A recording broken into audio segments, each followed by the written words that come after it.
em seu amor.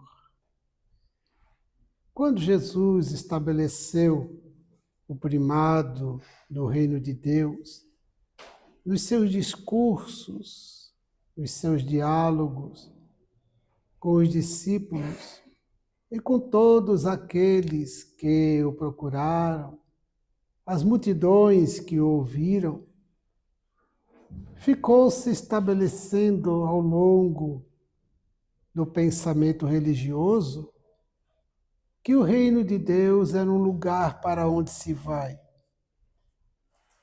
E Jesus mesmo deixou muito claro: o reino de Deus não se pode dizer que ele se encontra ali ou acolá.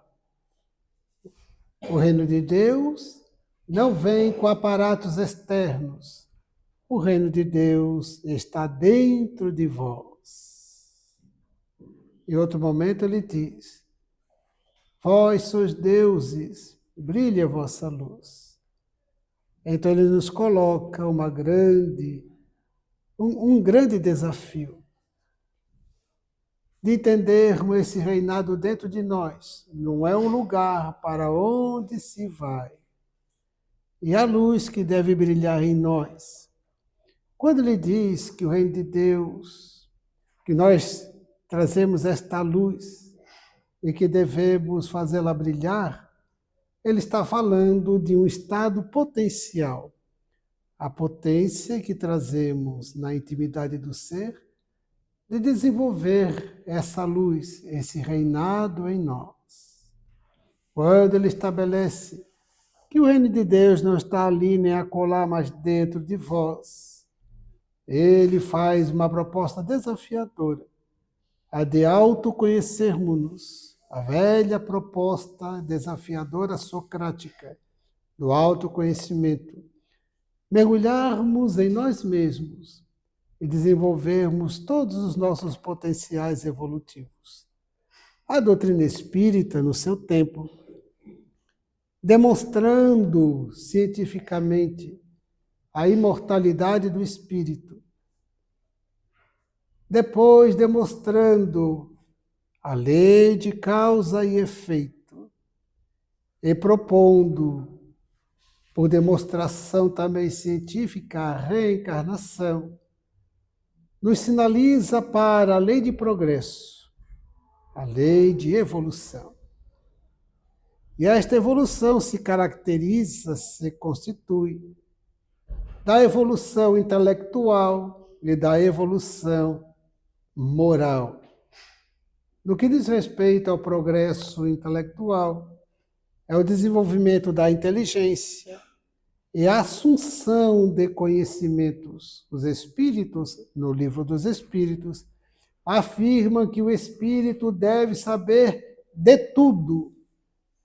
É a plenitude intelectual, que é o desenvolvimento da inteligência e o conhecimento pleno das leis universais. E no que diz respeito ao progresso moral, podemos resumir numa palavra: o amor pleno, que nos faz crescer espiritualmente então. E Jesus, ao propor o reino de Deus, afirmando que ele se encontra dentro de nós, com o conhecimento espírita, que nos assegura a imortalidade, a lei de evolução, entendemos e compreendemos, portanto, que este reinado em nós é o estado de potência que Deus nos destina para o desenvolvimento, pouco e pouco. E quando Jesus propõe: brilhe a vossa luz, ele está pedindo ação dinâmica, exatamente porque o reino de Deus não é de preguiçosos, não são constituídos de pessoas de personalidade amolentada, mas sim dinâmica, ativa na construção do bem. Por isso que nós vamos entender e compreender. Em vários momentos, Jesus, ele sempre aguardando um movimento de ação daqueles que lhe queriam algum auxílio. Por exemplo, Bartimeu. Bartimeu, nos registros dos evangelhos, era um cego de nascença, que na história do cristianismo está como Bartimeu, o cego. E ele, então, já um homem adulto, maduro, sabia porque as notícias corriam de um homem diferente, um homem de Nazaré, que distribuía sabedoria e bondade e que curava. Ele estaria em Jericó. Jericó era uma cidade muito pujante naquele cenário, no contexto da época. Era uma metrópole. Jericó era uma cidade de muita atividade comercial. E então era uma cidade pujante.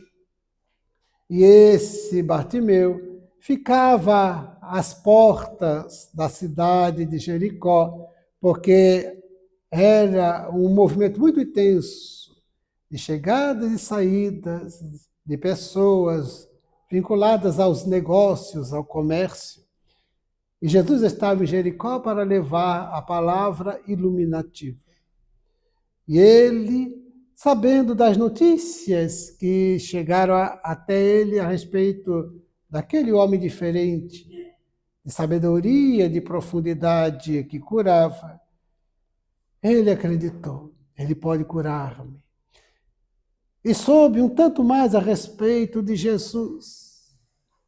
E quando Jesus saía da cidade de Jericó, ele, à beira da estrada, sentado ao chão, sabendo que ele estava passando com os discípulos e uma multidão que o acompanhava, ele gritou: Jesus, filho de Davi, tem piedade de mim. Quando ele disse filho de Davi, ele quis dizer que ele sabia que Jesus era da casa de Davi, porque o reino de Israel é constituído de 12 tribos ou 12 casas. E Jesus era pertencente à casa ou à tribo de Davi. Por isso ele dizia filho de Davi. O que quer dizer da casa de Davi? Ou da tribo de Davi. Jesus, filho de Davi, tem piedade de mim. Jesus não deu a menor atenção. Continuou caminhando na estrada, saindo de Jericó. E ele disse pela segunda vez: Jesus, filho de Davi, tem piedade de mim. Jesus continuou a seguir sem dar atenção. Alguns observavam que Jesus não tinha qualquer consideração por aquele homem visivelmente necessitado, conhecido, o cego de nascença. E Jesus estava mais distante ainda. E ele bradou pela terceira vez: Jesus, filho de Davi, tem piedade de mim. Jesus para já a uma certa distância e diz para alguém: vá até ele, diga que vem até mim. Percebam o comportamento de Jesus. Ele seguiu adiante e se posicionou a certa distância e determina então a alguém que vá até aquele homem, diga-lhe para que ele venha ao encontro de Jesus. Isso é muito significativo. É uma lição que Jesus deixa. Primeiro, ele quer certificar-se da perseverança daquele homem. Ele chama pela primeira vez. Não tendo sido atendido, não desiste. Pela segunda vez, ainda sem ter sido acolhido, pela terceira vez. Feito este primeiro teste, Jesus, ele para e não retorna a caminhada ao encontro do homem, aguarda. E diz para alguém: diga-lhe para que venha até mim, para ver se ele tomaria essa iniciativa. Ele então reúne as condições com a ajuda de um e do outro, levanta-se e vai até Jesus. Quando ele chega diante de Jesus, Jesus lhe pergunta: o que queres que eu faça? Outra pergunta importante: o que queres que eu faça? Era óbvio o que ele queria, como era óbvio em todos os lances daqueles que procuraram a Jesus. E Jesus costumeiramente perguntava: o que queres que eu faça? Exatamente porque, a despeito da obviedade da situação, da necessidade do pedinte, Jesus queria ler a alma para ver a sua resposta e o seu movimento interno. Quando o homem então disse que eu veja, Senhor, e Jesus então o curou e firmou a frase que ele repetia em todos os lances em que ajudava alguém: tua fé te curou. Então, nesse movimento, esse episódio deixa lições importantes.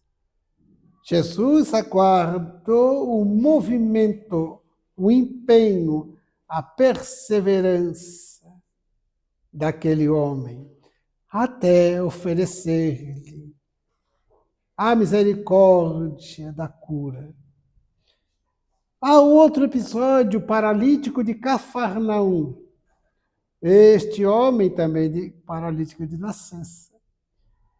Ele era conduzido pelos amigos de um lugar para outro, numa padiola, uma espécie de maca que as pessoas carregavam. E quando então ele soube que Jesus estaria no templo, estaria no templo pregando, e pensou: se eu for até ele, ele haverá de curar-me. Pediu a ajuda de amigos que o conduziram na padiola até o templo. Mas uma multidão se fazia compacta no interior do templo e no entorno do templo, com grande dificuldade para ele chegar até a entrada, a intimidade da casa para ter com Jesus. E então ele pensou: o que fazer? Quando teve a ideia de pedir ajuda para sobrepujar até o telhado, retirar algumas telhas e descer por uma corda presa à sua padiola até o centro do templo onde se encontrava Jesus. E assim foi feito. Com todo o esforço e sacrifício, conseguiram levar, ascender pelas cordas até o teto, e lá, retirando algumas telhas, desceram ele. E ele desce na padiola, bem à frente de Jesus, que se encontrava de pé no templo pregando. E então, Jesus tem um diálogo com ele, perguntando o que ele queria. Jesus sempre sabia, mas sempre perguntava. Para ler, não ouvir o que a pessoa falava, mas ler a alma, o seu movimento interno, o seu movimento mental, o movimento do espírito, tomado de fé verdadeira, de autêntica disposição, vontade. Por isso ele perguntava: o que queres que eu faça? E cura aquele homem. De tal modo que Jesus, em todas as circunstâncias, ele sempre aguardou o movimento de alguém. A mulher hemorroíça, ou seja, que sofria de uma hemorragia crônica, ele havia desembarcado de um pequeno barco e, chegando ao ambiente terreno, a uma multidão compacta. Quando Jesus então perguntou a Pedro: quem me tocou? Mas, Senhor, como alguém tocou? Está todo mundo aqui, se acotovelando, se apertando. Daí Jesus disse: mas eu senti sair de mim virtudes, fluidos que Jesus sentiu sair. E ele então, diante dele, apresenta-se uma mulher de joelhos, manifestando gratidão, porque ela, movida pela confiança da ajuda de Jesus, sabendo das suas possibilidades de cura, sabendo que não teria fácil acesso a ele para conversar com ele naquela multidão, tocou-lhe as vestes, com a confiança de que apenas tocando-lhe as vestes seria beneficiada, tornando-se receptiva aos fluidos terapêuticos do Mestre. E ela se curou e, diante dele, manifestou gratidão. E então nós vamos ver em todos os lances Jesus esperando o esforço, o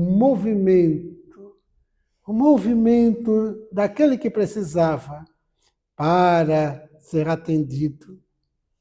E hoje, qual é o movimento que temos empreendido para irmos na sua direção? Porque ele continua a dizer, como disse no seu tempo, vinde a mim. E até hoje, ele pergunta, pede, nos convoca, vinde a mim. O Espírito Emmanuel, através da lavra mediúnica de Francisco Cândido Xavier, fazendo uma análise desta fala de Jesus, vinde a mim, Emmanuel faz a seguinte pergunta, dirigindo-se na segunda pessoa. Tu já sabes ir? Tu já consegues ir? Porque Jesus convida, convoca, vinde a mim. Tu já sabes ir.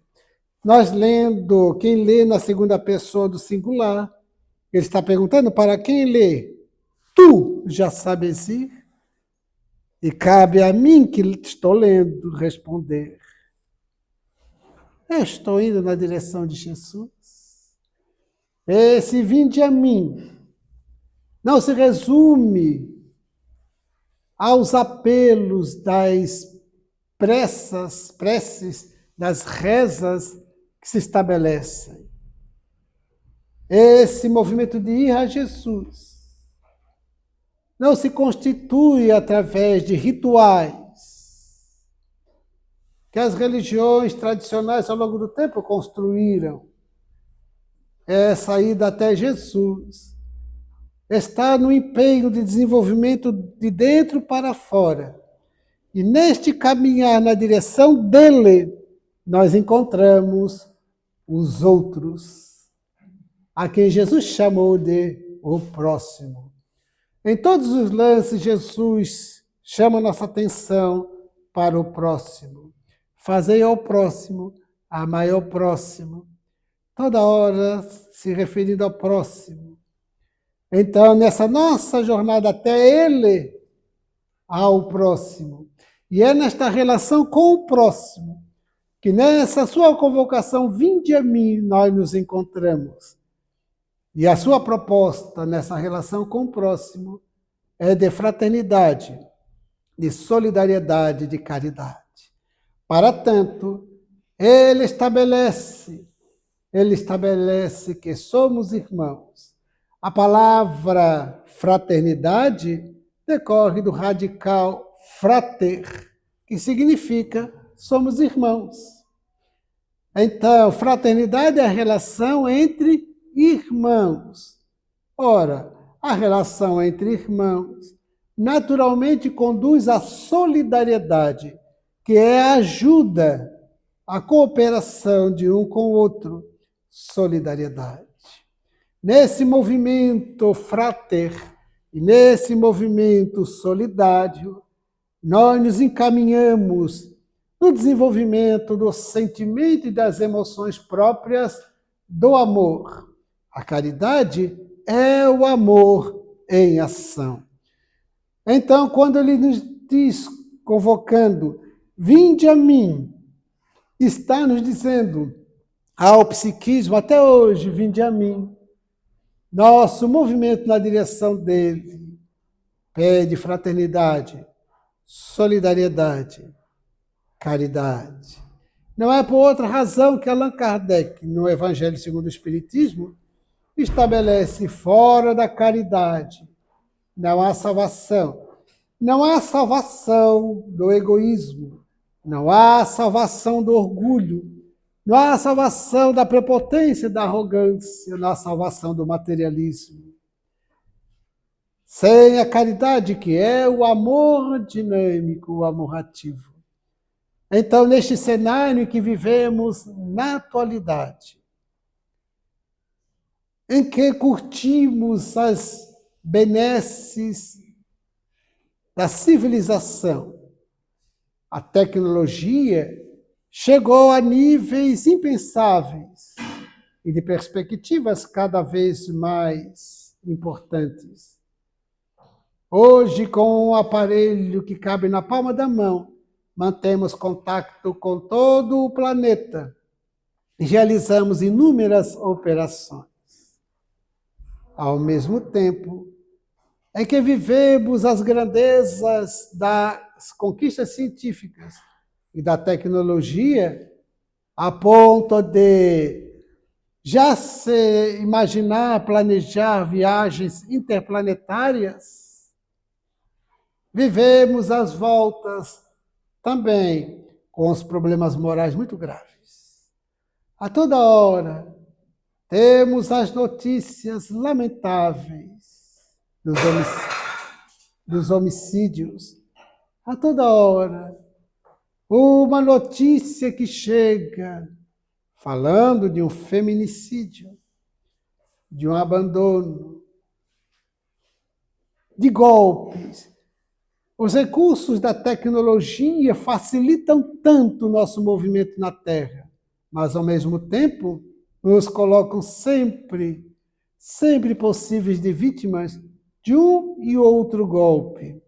Tudo demonstrando que há ainda problemas morais gravíssimos na nossa sociedade.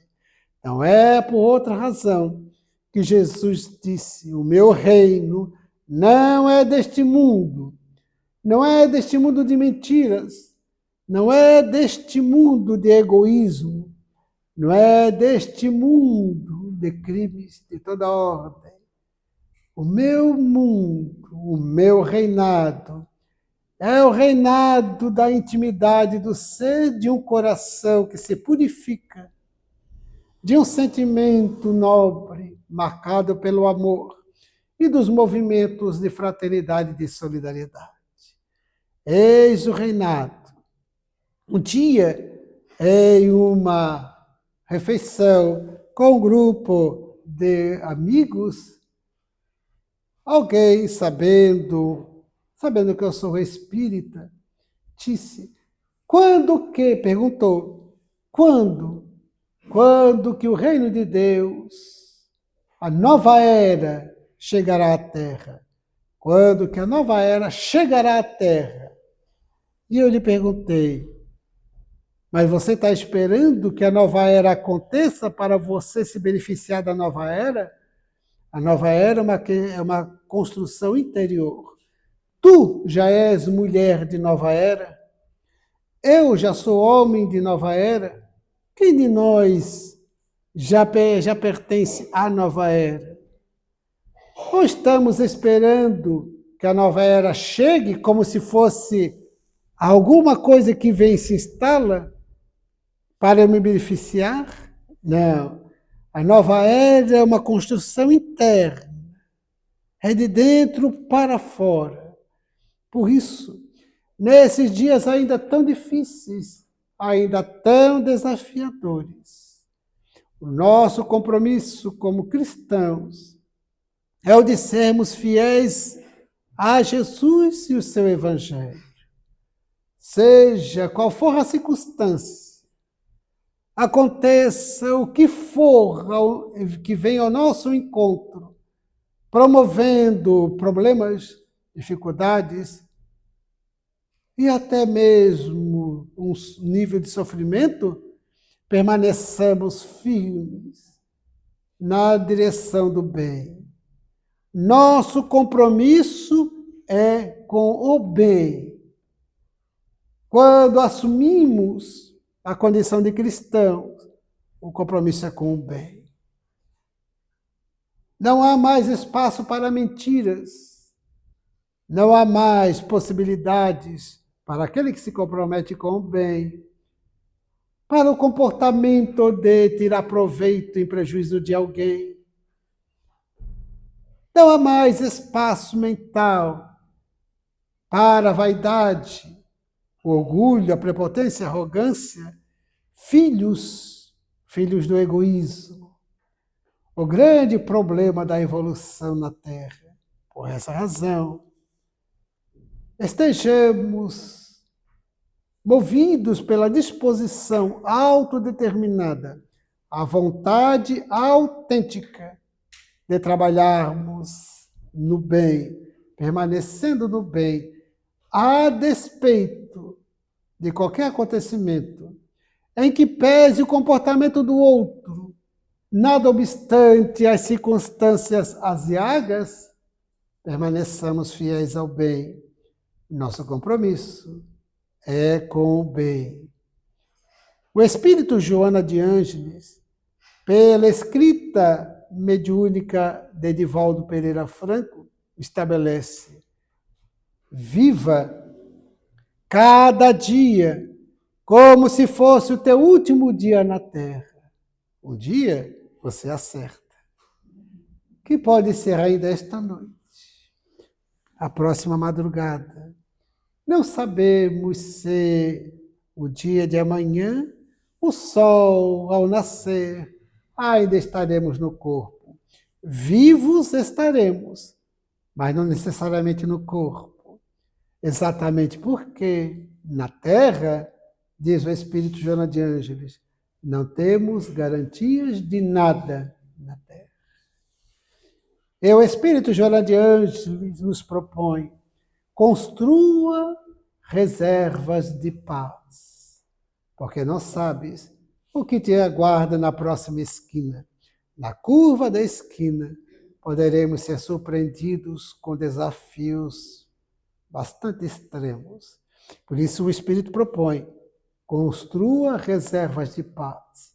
Essa reserva de paz, ela é construída com a reflexão, meditação, a oração, o trabalho no bem, a construção interna da fé inabalável em Deus e nas suas leis, sem revolta, desesperos, sem ficarmos somando queixumes, queixas e lamentações uma atrás da outra.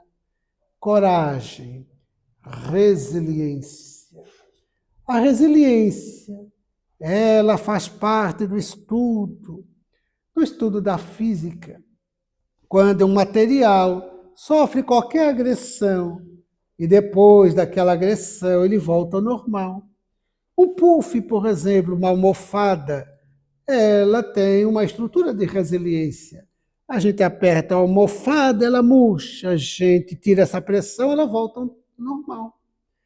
Então, a psicologia emprestou da física, emprestou da engenharia esta perspectiva da resiliência para propor-nos, nas nossas emoções, no nosso comportamento, a resiliência, que tem se falado muito por aí, que significa: há um acontecimento que me faz triste, então eu me entristeço. A tristeza é um fenômeno normal, natural da vida. Então eu me entristeço, mas a resiliência me propõe, pela reflexão, pela fé, pela autodeterminação, que eu renove meu ânimo, renove a coragem para seguir com os mesmos propósitos, sem abandonar princípios, sem nos afastarmos dos valores e da conduta ética que defendemos, que abraçamos. Para que nada que nos aconteça, nada que nos alcance, nos afete, nos demova do roteiro do Evangelho. É um compromisso assumido. O Espírito Emmanuel, ele chega a advertir: se não estás disposto a seguir com firmeza no propósito do Evangelho, é melhor não entrar na seara, porque disse Jesus: muito se pedirá a quem muito recebeu. E nós recebemos muito, e na atualidade ainda mais. Com a perspectiva espírita, somos assenhoreados com saberes de profundidade e de transcendência, despertados para a verdade, e melhor podemos entender e compreender Jesus. É por isso que o Espírito Geral de Ângeles nos propõe: conecte-se com Jesus.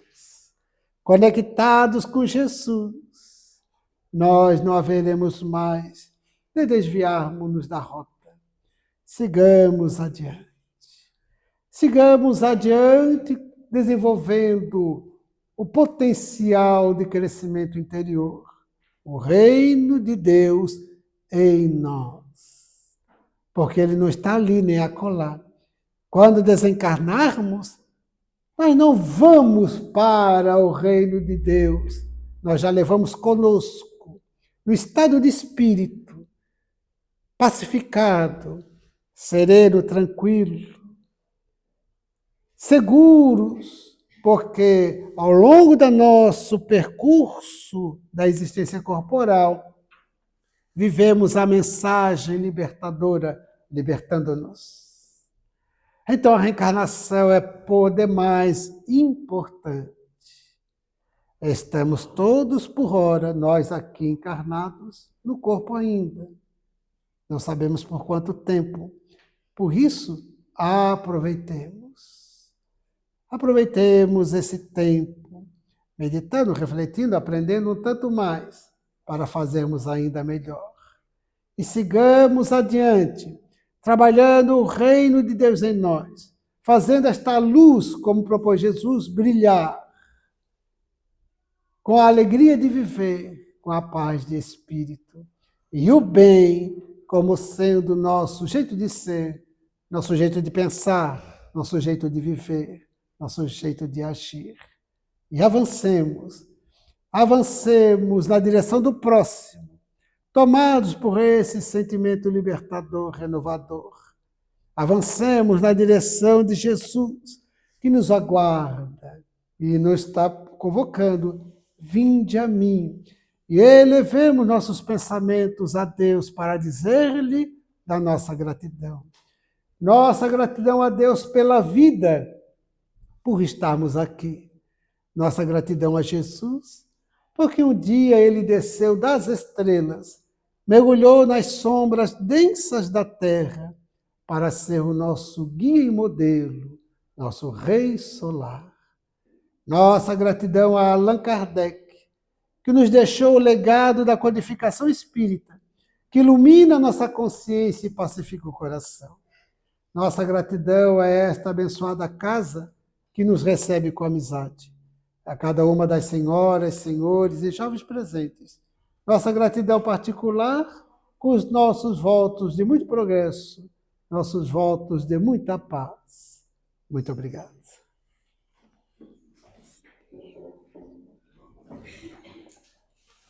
Nós que agradecemos. A palestra foi gravada.